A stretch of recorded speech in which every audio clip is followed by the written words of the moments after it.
ఇక రెవెన్యూ సదస్సులకు సంబంధించి భానుతో ఇంటరాక్ట్ అవుదాం. రాష్ట్ర వ్యాప్తంగా రెవెన్యూ సదస్సులు కొనసాగుతున్నాయి. ఈ నెల 6 నుంచి కార్యక్రమాలు ప్రారంభమయ్యాయి. భూ సమస్యల పరిష్కారమే లక్ష్యంగా సదస్సులు ప్రభుత్వం ఏర్పాటు చేస్తుంది. సదస్సుకు 2 రోజుల ముందే బాధితులకు అధికారులు సమాచారం ఇచ్చారు. మొత్తం 33 రోజుల పాటు జరగనున్న కార్యక్రమాల కోసం జిల్లాకు 10 లక్షలు కేటాయించారు. భూ వివాదాలు తగ్గించే లక్ష్యంతో సదస్సులు ఏర్పాటు చేసినట్టుగా జిల్లా కలెక్టర్లు షెడ్యూల్ విడుదల చేశారు. ప్రస్తుతం భాను ఫీల్డ్లో సిద్ధంగా ఉన్నారు. భాను, సదస్సులు ఎలా కొనసాగుతున్నాయి, అక్కడికి వచ్చిన బాధితులు ఏం చెప్తున్నారు, ఏర్పాటు చేసిన అధికారులు వాళ్ళు అనుకున్న లక్ష్యం సాధించే దిశగా కొనసాగుతాయని చెప్తున్నారా? రైట్ సతీష్, ముఖ్యంగా చూసుకుంటే ఆంధ్ర రాష్ట్రం ప్రతిష్టాత్మకంగా తీసుకున్న ఈ రెవెన్యూ సదస్సులు ఏదైతే ఉన్నాయో అవి ఖచ్చితంగా సక్సెస్ అయినాయి అని చెప్పొచ్చు. ఈ నేపథ్యంలో చూసుకుంటే ఈ నెల 6వ తేదీ నుంచి వచ్చే 2025 జనవరి 8వ తారీఖు అంటే వచ్చే నెల 8వ తారీఖు వరకు ఈ రెవెన్యూ సదస్సు నిరారంభంగా జరిగే పరిస్థితి అయితే కూడా కనబడుతుంది.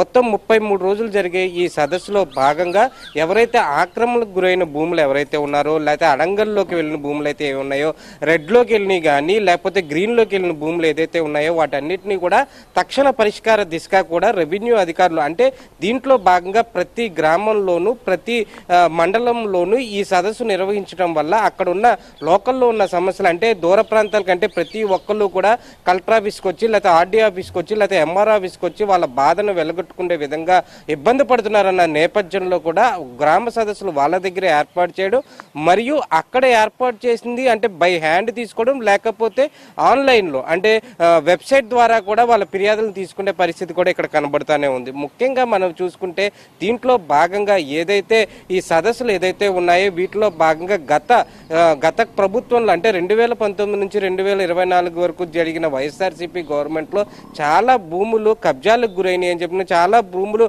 ఆక్రమణకు గురైనవి, చాలా భూములు నోరు తక్కువ ఉన్న నిరుపేదల దగ్గర ఎవరైతే నాయకుల కింద ఉన్నారో ఎవరైతే పెద్ద నాయకుల కింద ఎవరైతే ఉన్నారో వాళ్ళందరూ లాగేసుకున్నారని గతంలోనే చాలా ఫిర్యాదులు రావడం అయితే కూడా జరిగింది. ఈ నేపథ్యంలోనే ఏదైతే సదస్సు రూపాన్న ఈ రెవెన్యూ సదస్సు రూపాన్న కూడా వీటిలో ఉన్న ఈ పరిష్కార మార్గంగా ఈ సమస్యలన్నింటికి పరిష్కార మార్గంగా వీళ్ళకు ముందుకెళ్లే పరిస్థితి కూడా కనబడుతుంది. మరో పక్క చూసుకుంటే ప్రతి గ్రామంలోనూ రెవెన్యూ సదస్సు నిర్వహించే విధంగా చూస్తున్నారు.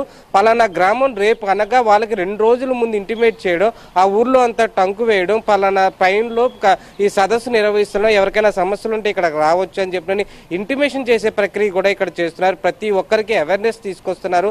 అదేవిధంగా ప్రతి అంటే జిల్లాకు వచ్చేసే లోపలికి నిధి నుంచి 10 లక్షల రూపాయలు కూడా ఆంధ్ర రాష్ట్ర ప్రభుత్వం కూటమి ప్రభుత్వం కేటాయించడం కూడా జరిగింది సతీష్. ముఖ్యంగా చూసుకుంటే ఏదైతే రెవెన్యూ సదస్సులు ఏదైతే ఉన్నాయో ముఖ్యంగా ఉమ్మడి పశ్చిమ గోదావరి జిల్లా అదేవిధంగా ఏలూరు జిల్లాలో కూడా 6వ తారీఖు నుంచి కూడా పెద్ద ఎత్తున కొనసాగుతున్నాయని చెప్పొచ్చు. ఇవి మొత్తం 33 రోజులు నిరంతరంగా జరిగే పరిస్థితి కూడా ఇక్కడ కనబడుతుంది. ఇప్పటికే చాలా మంది వాళ్ళ భూములు పోగొట్టుకున్న వాళ్ళు కానీ లేకపోతే అనుకోని కారణాల వల్ల భూమి రెడ్డింగ్లోకి వెళ్ళడం కానీ అడంగల్లోకి వెళ్ళడం కానీ డీఫామ్లోకి వెళ్ళడం కానీ బీఫామ్లోకి వెళ్ళడం కానీ జరిగిన భూములన్నింటినీ కూడా ఒక నిజ నిర్ధారణ తెచ్చుకోవడానికి దాంట్లో ఉన్న ఒక క్లారిఫికేషన్ తెచ్చుకోవడానికి కూడా ఈ రెవెన్యూ సదస్సు మంచిగా ఉపయోగపడుతుందని చెప్పి ప్రజలు ఆకాంక్షిస్తున్నారు. మరోపక్క చూసుకుంటే ఎవరైతే నిరుపేదలు ఎవరైతే ఉన్నారో అంటే 40 సెంట్లు 30 సెంట్లు ఎకరం లోపు ఉన్న నిరుపేదలు ఎవరైతే ఉన్నారో వాళ్ళ భూములన్నీ కూడా ఆక్రమణకు గురైనవి అని చెప్పినని వాళ్ళు మాట్లాడలేకపోతున్నారన్న నేపథ్యంలో కూడా ఇప్పుడు ఇంత అఫీషియల్ సదస్సు ద్వారా వెళ్ళటం వల్ల కూడా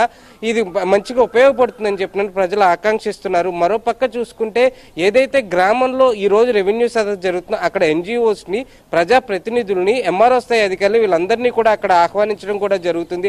అక్కడికక్కడ ఉన్న పరిష్కారాన్ని పరిష్కరించే విధంగా ఉన్న సమస్యని పరిష్కరించే విధంగా కూడా దిశగా వెళ్తున్నారు. లేని పక్షాన ఇన్ని రోజుల్లో పరిష్కారం అవుతుందని చెప్పినని వాళ్ళకి తెలుగులోనే రసీదు కూడా ఇచ్చే పరిస్థితి కూడా ఇక్కడ కనబడుతుంది సతీష్. ముఖ్యంగా చూసుకుంటే రెవెన్యూ సదస్సులో ఏదైతే కూటమి ప్రభుత్వం ఒక ముఖ్య కారణంతో ఒక మంచి ఉద్దేశంతో రెవెన్యూ సదస్సులు ఏదైతే నిర్వహిస్తుందో ఆ కారణం సక్సెస్ అవుతుందని చెప్పినని కూడా ప్రజలు ఆకాంక్షిస్తున్నారు. ఎక్కడంటే ఎక్కడో మారుమూలన ఉదాహరణకి ఏలూరు జిల్లాలో చూసుకుంటే పోలవరం వేలేరుపాడు కుక్కునూరు గ్రామాలు ఏదైతే ఉన్నాయో అన్ని మారుమూల ఇంటీరియర్ రిమోట్ ఏరియాస్ వీటన్నిటికి కూడా అధికారులు అక్కడికి వెళ్ళడం వల్ల అక్కడ ఉన్న సమస్యని వీళ్ళు ముందుగానే తెలుసుకొని సమస్యని పరిష్కరించే మార్గం అయితే ఉంటుందని చెప్పినని అధికారులకు కూడా ఆ విషయం వల్ల అధికారులు కొన్ని సమస్యలు సమస్యలు దృష్టికి వస్తాయని చెప్పని అధికారులు కూడా సమస్యను పరిష్కరించడానికి కొద్ది వెసులుబాటు ఉంటుందని చెప్పిన అధికారులు కూడా పక్కన విశ్వాసం వ్యక్తం చేస్తున్నారు సతీష్. ముఖ్యంగా చూసుకుంటే ఏదైతే రెవెన్యూ సదస్సు ఏదైతే ఉందో రెవెన్యూ సదస్సు వల్ల కూడా ప్రజలు ఇటు పక్క అధికారులు కూడా సాటిస్ఫై లెవెల్లోనే అయితే ఉండటం కూడా జరిగింది. వాళ్ళ సమస్యలు ఏదైతే భూ ఆక్రమణకి భూ కబ్జాలకి ఉదాహరణ 18 ఎకరాల భూమి ఉంటే 3 ఎకరాల భూమి కబ్జాకి గురయ్యి 15 ఎకరాల భూమి రైతుకు ఉండటం అయితే ఏదైతే ఈ 18 ఎకరాల లిస్ట్ ఏదైతే ఉందో